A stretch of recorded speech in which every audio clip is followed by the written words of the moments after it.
What's the first thing that comes to mind when you hear about foster care? Well, allow me to share a few staggering statistics taken from ifoster.org. In 2020, there were approximately 424,000 foster youth nationwide. That was an all-time high where the demand for foster parents could not meet the supply of foster youth.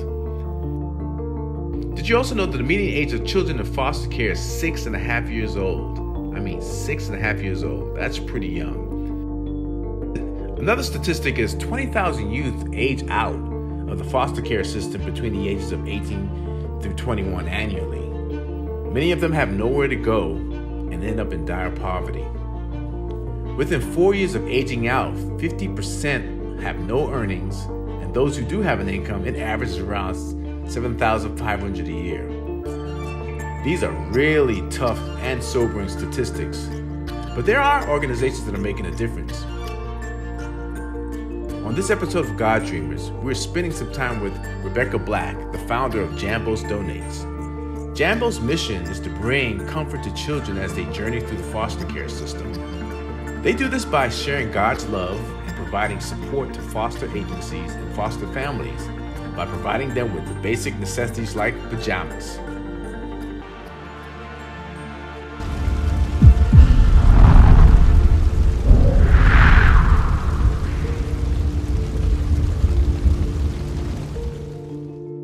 What's up, everybody? Todd here. Welcome to another edition of God Dreamers. And today we're going to be hanging out with Rebekah Black. And she has a really cool story to share about what she's doing. And Rebekah. Yes.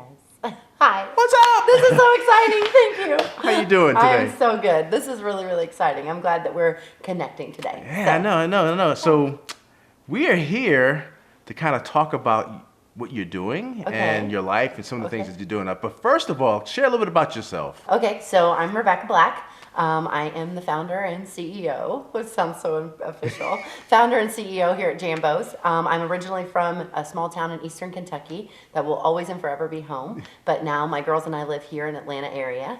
Loving it here. I have three young daughters. Just prayer and fasting is all I need. Audrey is 14, Jet is 10, and Reagan is 9. So there's never a dull moment in my life.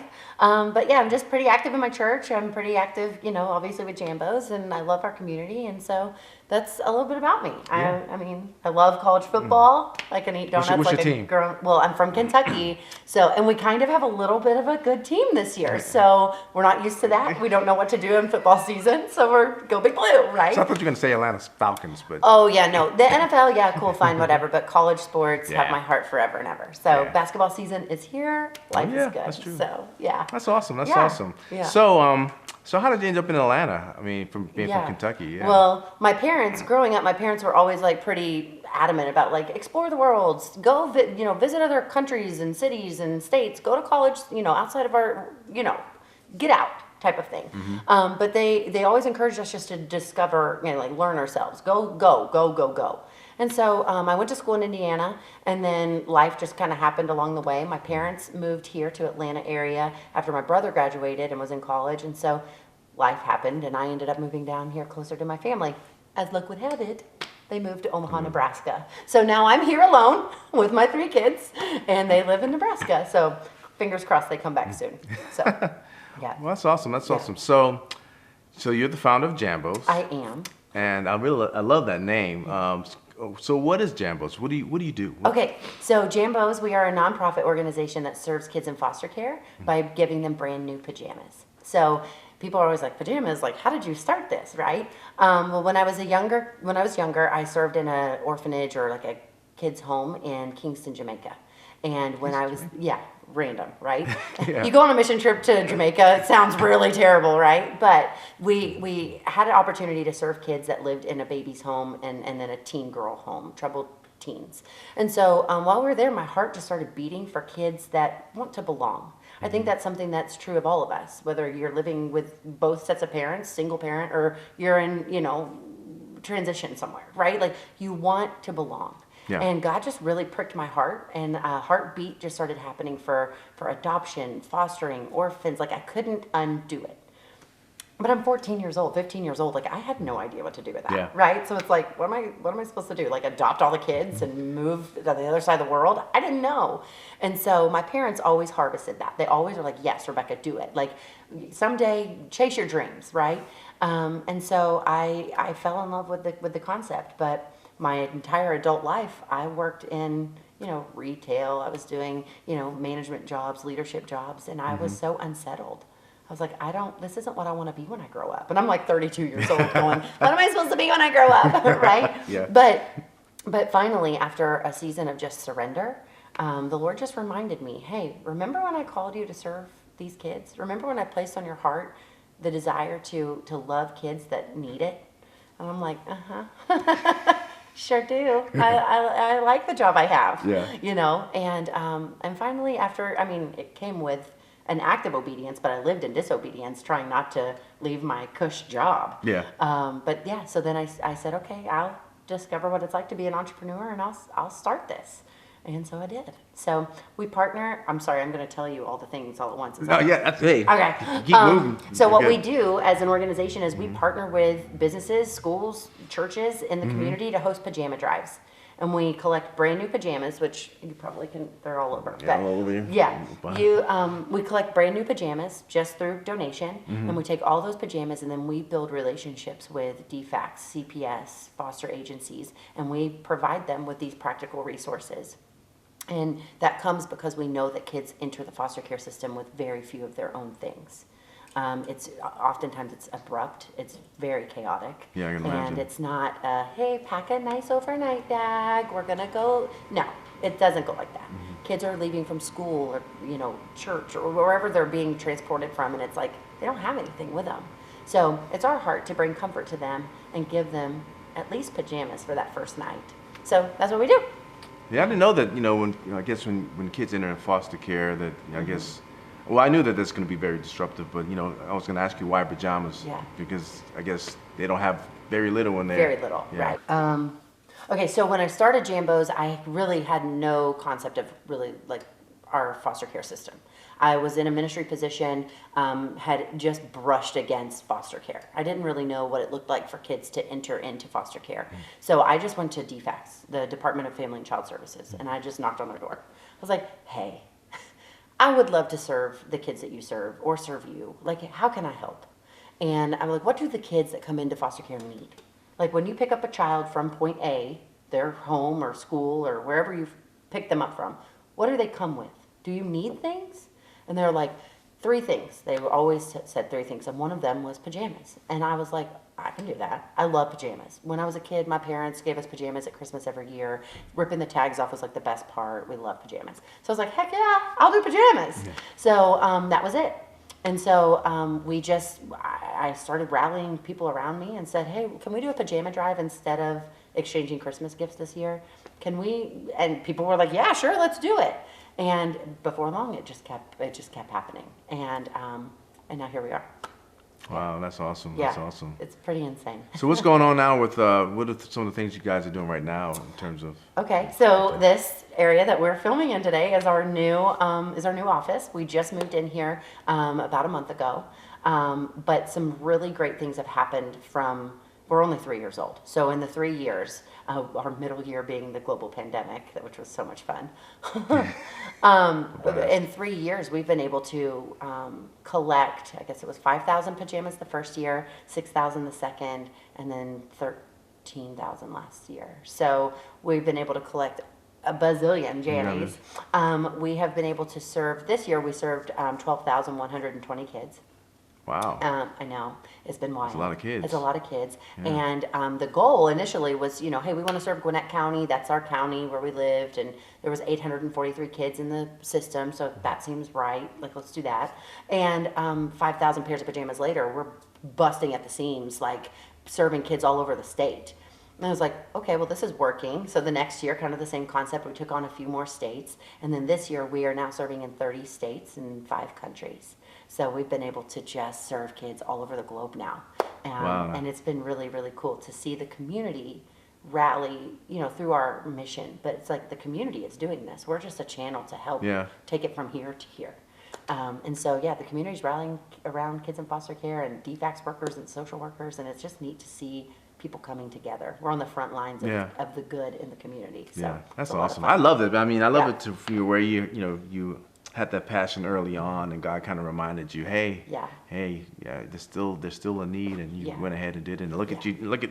I mean, looking around, I'm seeing all that you're doing, and all the kids are being blessed by it. So. Yeah. So that's awesome. We say that we're in the splash zone of watching God work. Like, when you go to SeaWorld and the whale hits and the water's everywhere. That's how it is for us in this season. It's been neat to just watch God move and be a part of it. Yeah, that's so awesome. So the foster care system, and I know a little bit about it because my next door neighbor had foster kids. Can't even speak this morning, but I mean, what are some of the challenges that you're seeing right now in the whole system? I know that there are many challenges. Yeah. Because of just the time in which we live, and a lot of dysfunction in families and a lot of challenges in families. Right. What are some of the things that you're seeing that are in great need right now? So foster care in today's world, right? You have a lot of people who have a heart for it, but they don't necessarily know how to help. And for myself, I wanted to foster, but I'm a single mom, and I didn't know if three of my own children, bringing in more kids, like, what can I do? I don't know that bringing in another child into my home is the best thing, And I think that there are a lot of people who are like, I want to help, but it's a little bit intimidating. It's like, wow, you're bringing kids into your home, and maybe that sounds great to you, but can you actually do that?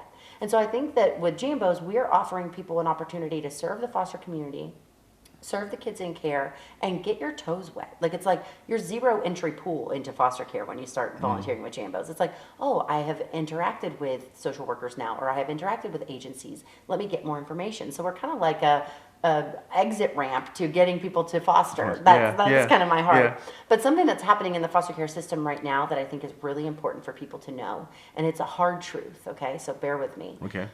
Kids go to school. And kids, before the pandemic, kids were going to school. They were going to VBS. They were going to youth ministry night at church, or what have you. They were exposed and being seen by adults who are a voice for them.